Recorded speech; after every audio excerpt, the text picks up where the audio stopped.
తాకట్లో ఉన్న మీ బంగారాన్ని విడిపించి ఆ రోజు ఆన్లైన్ రేటుకి కొంటాం. Sharma gold company.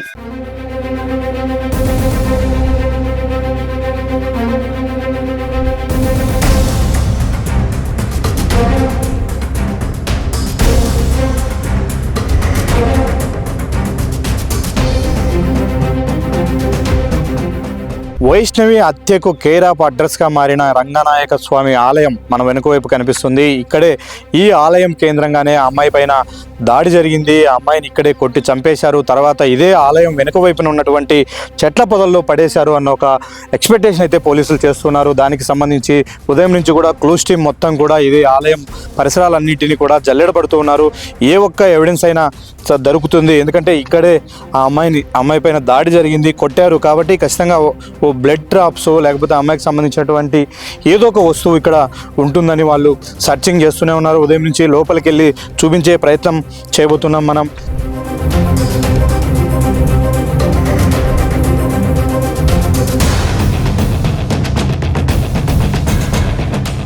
ఇదే రంగనాయక స్వామి ఆలయంలో ఆ అమ్మాయికి సంబంధించినటువంటి 3 వస్తువులు దొరికాయి. అది ఒకటి ఆ అమ్మాయి క్యారియరు, రెండోది ఆ అమ్మాయి ఓని. ఇదే ప్లేస్లో ఆ అమ్మాయి క్యారియరు దొరికిందని చెప్తున్నారు. మరో ప్లేస్లో కొద్దిగా లోపలికి వస్తే ఆ అమ్మాయి బ్యాగ్ దొరికింది, అలాగే ఆ అమ్మాయి ఓని కూడా ఇక్కడే లభించాయి. అయితే ఇక్కడ ఏం జరిగింది?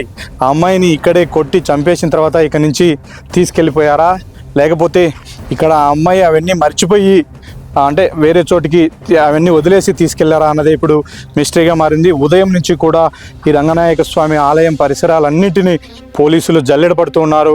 క్లోజ్ టీమ్స్ వచ్చాయి, అనువనువున కూడా వెతుకుతూ ఉన్నారు. ఇక్కడ మనం చూపిస్తున్నాం. ఇక్కడ ఈ డ్రాప్స్ పైన కూడా వాళ్ళు నిశ్చితంగా పరిశీలన చేశారు. ఇవి బ్లడ్ డ్రాప్స్ లాగా ఫస్ట్ వాళ్ళు ఎక్స్పెక్ట్ చేశారు కొంత. అయితే ఇలాంటి డ్రాప్స్ ఆలయంలో చాలా చోట్ల ఉండడంతో అమ్మాయి బాడీ నుంచి అంత బ్లడ్ రాలేదు కాబట్టి ఖచ్చితంగా ఈ బ్లడ్ డ్రాప్స్ అయ్యి ఉండకపోవచ్చు అన్న ఒక ఆలోచన కూడా పోలీసులు వస్తూ ఉన్నారు. అయితే ఇక్కడే ఖచ్చితంగా అమ్మాయి పైన దాడి జరిగింది అన్న ఒక నిర్ధారణకైతే ప్రస్తుతం డిపార్ట్మెంట్ వస్తూ ఉంది. ఇక్కడ దాడి జరిగిన తర్వాత అమ్మాయి చనిపోయిన తర్వాత బాడీ ఇదే మనం వెనక వైపు చూపిస్తున్నటువంటి ఈ గోడ వెనక వైపున ఉన్నటువంటి ముళ్ళ పొదల్లో పడేశారు. అక్కడికి ఏ రూట్లో తీసుకెళ్లారు? ఒక వ్యక్తి అంత బాడీని ఇన్ని బండరాలు దాటుకుంటూ తీసుకెళ్ళడానికి సాధ్యం అవుతుందా, లేదంటే ఎంతమంది ఈ హత్యలో పాల్గొన్నారు? దీనిపైన కూడా అనేక అనుమానాలు, సందేహాలు వస్తూ ఉన్నాయి. ఒకరు కాదు, ఇద్దరు కాదు, ఖచ్చితంగా 3 పర్సన్స్ అయితే తప్ప ఇక్కడి నుంచి బాడీని లిఫ్ట్ చేయలేరు. వాళ్ళు దాన్ని కన్వీనియంట్గా అంతవరకు మోసుకెళ్ళలేరు అన్న ఒక ఆలోచనకు అయితే పోలీసులు వస్తూ ఉన్నారు. ఇక మరోవైపు ఇక్కడ ఉన్నటువంటి ఈ గది చాలా సస్పీషియస్గా ఉంది. ఇక్కడ అనేక అనుమానాలు పోలీసులు వ్యక్తం చేస్తూ ఉన్నారు. ఇక్కడ ఒక బాటిల్లో కొంత వాటర్ని కూడా గుర్తించారు. ఆ వాటర్ ఏంటి అనేది ఇప్పుడు పోలీసులు చేశారు. మనం ఆ విజువల్స్ కూడా చూపించే ప్రయత్నం చేస్తున్నాము. అక్కడ ఉన్నటువంటి బాటిల్ ఒకటి కంప్లీట్ వాటర్ బాటిల్, అది తాగి పడేసినటువంటి నీటి వాటర్ బాటిల్. మరొకటి పాత వాటర్ బాటిల్, దాంట్లో కొంత వాటర్ కంటెంట్ ఉంది. అది ఏంటి, యూరినా లేకంటే వాటరా ఏందనేది చూడాలి. అది చూస్తే మాత్రం ఖచ్చితంగా యూరిన్ లాగే ఉంది, అది వాటర్ అయితే కాదు, ఆ కలరు ఫామ్ అయింది. అలాగని అంత చిన్న బాటిల్లో అక్కడ కొద్దిపాటి వాటర్ను అక్కడ ఉంచి వెళ్ళరు. అంటే వీళ్ళు చంపేసినటువంటి నిందితులు ఎవిడెన్స్ను అరైజ్ చేయడం కోసం ఆ లిక్విడ్ని ఏమన్నా వాడారా అన్న కోణంలో కూడా దానిపైన కూడా ఆల్రెడీ కొంత క్లోజ్ టీమ్ వర్కౌట్ చేస్తూ ఉంది. కొన్ని ఆధారాలు సేకరిస్తూ ఉన్నారు. అంటే అమ్మాయిని చంపేసిన తర్వాత కొట్టి చాలాసేపు బయట ఒక వ్యక్తి కాపలా ఉన్నాడు, ఎవరైనా వచ్చి చూస్తూ ఉన్నారా, ఎవరు లేని సమయంలో అమ్మాయిని తీసుకెళ్లడం కోసం, అంటే అదే మెయిన్ దారిలో తీసుకెళ్ళాలి కాబట్టి అప్పటి వరకు కూడా వెయిట్ చేశారు.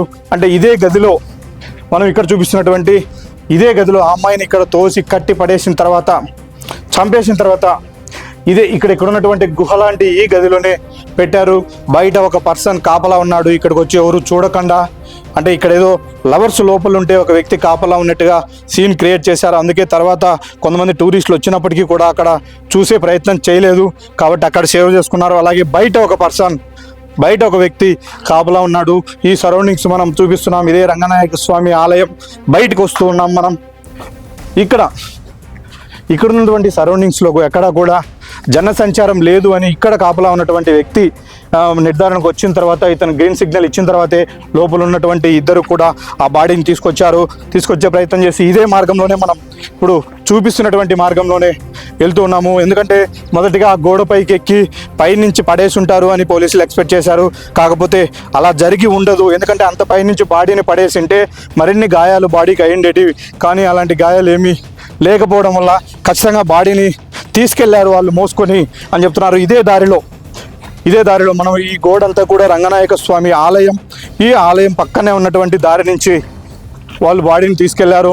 ఇదే దారిలో వెనక వైపున దాచడం కోసం, అంటే కొట్టి పడేసిన తర్వాత వెంటనే టూరిస్టులు వచ్చే ఏరియా కాబట్టి వెంటనే ఐడెంటిఫై చేస్తే మాత్రం నిందితులు తప్పించుకోవడానికి అవకాశం ఉండదు, వాళ్ళు దొరికిపోతారు. కాబట్టి బాడీని గుర్తుపట్టడానికి కొంత సమయం పట్టేటట్టు ఎవరు గుర్తించలే చోటు దాస్తగిన వాళ్ళు పారిపోవడానికి అవకాశం ఉంటుందని ఎక్స్పెక్ట్ చేశారు.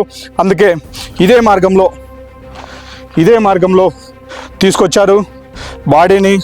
3 వ్యక్తులు ఉన్నట్టుగా పోలీసులు అనుమానిస్తున్నారు. ఆ అమ్మాయి పైన విచక్షణారహితంగా దాడి చేశారు, చంపేశారు. ఈ దాడికి కూడా అంతా లంచ్కు ముందే, అంటే 12-1 గంట ముందే జరిగింది. ఎందుకంటే అమ్మాయి క్యారియర్ బాక్స్ లోపలే దొరికింది. ఆ బాక్స్లో అన్నం కూడా తినలేదు, అన్నం అలాగే ఉంది క్యారియర్ బాక్స్లో. అంటే లంచ్ కన్నా ముందే 12-1 గంట మధ్యలోనే ఈ ఇన్సిడెంట్ జరిగి ఉంటుంది అని పోలీసులు అనుమానిస్తూ ఉన్నారు. ఇదే రూట్లోనే తీసుకొచ్చారు. ప్రస్తుతం మనం వెనుక వైపుకి వెళ్ళే ప్రయత్నం చేస్తున్నాము. ఇది రంగనాయక స్వామి ఆలయం గర్భగుడి. దీని వెనుక వైపున, అంటే ప్రహరీ గోడ పక్కన నుంచే ఉన్నటువంటి మార్గం. ఇక్కడ ఊరు కూడా ఈ దారిలో రారు, ఎందుకంటే అటువైపు నుంచి వస్తే అది లవర్స్ స్పాట్, అది ఎక్కువగా ప్రేమికులు అక్కడికి వచ్చి కూర్చొని మాట్లాడుకుంటూ ఉంటారు. కానీ ఈ దారిలో మాత్రం ఎవరు రారు అని చెప్తున్నారు. అందుకే ఈ విషయాలన్నీ కూడా వాళ్ళకు అవగాహన ఉన్నాయి. చేసినటువంటి నిందితులకు ఎక్కడ దాస్తే బాడీని గుర్తుపట్టలేరు అన్న అవగాహన కూడా వాళ్ళకు చాలా స్పష్టంగా ఉంది. అందుకే ఇదే మార్గంలో వచ్చారు. ఇప్పుడు మనం రీచ్ అయ్యాం, గుడి వెనుక భాగానికి రీచ్ అయ్యాం. మనం ఇక్కడ కూడా చూడొచ్చు, పెద్ద పెద్ద బండరాళ్ళు ఉన్నాయి, ఎత్తులు పల్లాలు ఉన్నాయి. ఇక్కడ దాటుకుంటూ, అంటే ఒకరు ముందు దిగడము, తర్వాత బాడీని అందించడము, తర్వాత వెనుక వైపున మరొకరు సాయం చేయడం, ఇలా ఒకరికి ఇద్దరు, అంటే మొత్తం 3 ఉన్నారు కాబట్టి వాళ్ళు తీసుకురాగలిగారు బాడీని. ఇదే చోటుకి ఈ దారిలోనే తీసుకొచ్చారని చెప్తూ ఉన్నారు. ఈ విధంగా దాటుకున్న తర్వాత ఇక్కడ దాటుకొని ఇప్పుడు మనం చూపించబోయే ముళ్ళ పొదల్లోనే ఇదే మార్గంలో వచ్చారు వాళ్ళు.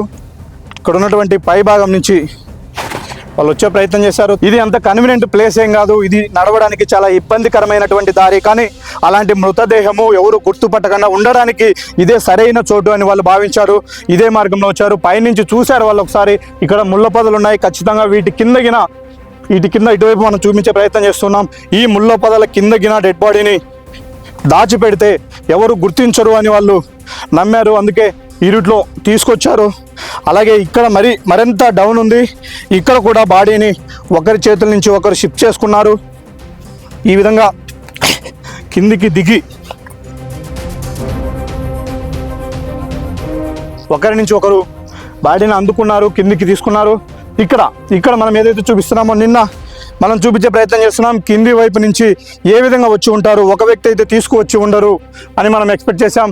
కానీ పోలీసుల దగ్గర ఇప్పటి వరకు ఉన్నటువంటి స్కెచ్ ప్రకారం, పోలీసులు సీన్ను క్రియేట్ చేసిన దాని ప్రకారం పూర్తిగా ఇక్కడ ఈ మార్గంలోనే వచ్చారు. పైనుంచి తీసుకొచ్చారు. ఇక్కడ ఆ అమ్మాయిని ఇదే బండ పైన ఇట్లా వాలినట్టుగా, ఈ బండ ఆనుకొని ఉన్నట్టుగా శవాన్ని పడుకోబెట్టి ఇక్కడి నుంచి ఈ విధంగా పారిపోయారు. ఇప్పుడు ఇక్కడ అనేక సందేహాలు వ్యక్తమవుతున్నాయి. ఈ సీన్ మొత్తం కూడా పోలీసులు రీకన్స్ట్రక్ట్ చేశారు.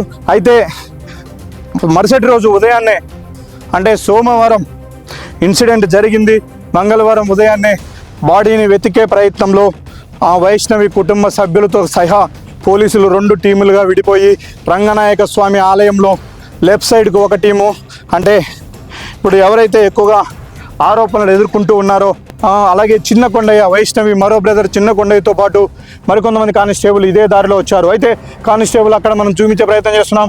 అక్కడ ప్లెయిన్గా ఉన్నటువంటి ఆ దారిలో వస్తూ ఉండగా, ముందు కానిస్టేబుల్ నడుస్తుండగా అతను వెనుక వైపున వస్తున్నటువంటి కొండయ్య ఇక్కడ ఉన్నటువంటి పైన ఇక్కడ ముళ్ళ పొదల్లో ఉన్నటువంటి డెడ్ బాడీని గుర్తించాడు. సార్ అక్కడ బాడీ ఉందని కానిస్టేబుల్ చెప్పడంతో అక్కడికి వాళ్ళు వచ్చారు. అంటే కింది నుంచి వెళ్తే ఎంత క్లీన్గా అబ్జర్వ్ చేసినప్పటికీ నేరుగా బాడీ అక్కడ ఉంది అని చెప్పడం ఇంపాసిబుల్. ఎందుకంటే ముందెళ్తున్న నేను గమనించాను, కానీ నాకు కనిపించింది, అతనికి ఎలా కనిపించింది అంటే అక్కడ మృతదేహం ఉన్నట్టు వైష్ణవి అన్నయ్య కొండయ్యకు ముందే తెలుసు అన్న అనుమానాలను కూడా పోలీసులు వ్యక్తం చేస్తున్నారు. ఆ కోణంలో కూడా దర్యాప్తు చేయడానికి ఇప్పుడు పోలీసులు ముమ్మరంగా ప్రయత్నాలు చేస్తూ ఉన్నారు. మొత్తం మీద ఏదైతే ఈ మర్డర్కి సంబంధించినటువంటి పూర్తి కేర్ ఆఫ్ అడ్రస్గా మారినటువంటి రంగనాయక స్వామి ఆలయం చుట్టూ జరిగినటువంటి వ్యవహారం ఇదంతా కూడా సోమవారం జరిగింది. సోమవారం ఉదయాన్నే 8 గంటలకు తన లవర్తో కలిసి గండికోటకు వచ్చినటువంటి వైష్ణవి ఒక రూమ్ తీసుకున్నారు. అక్కడ 2 గంటల సేపు ఉన్నారు.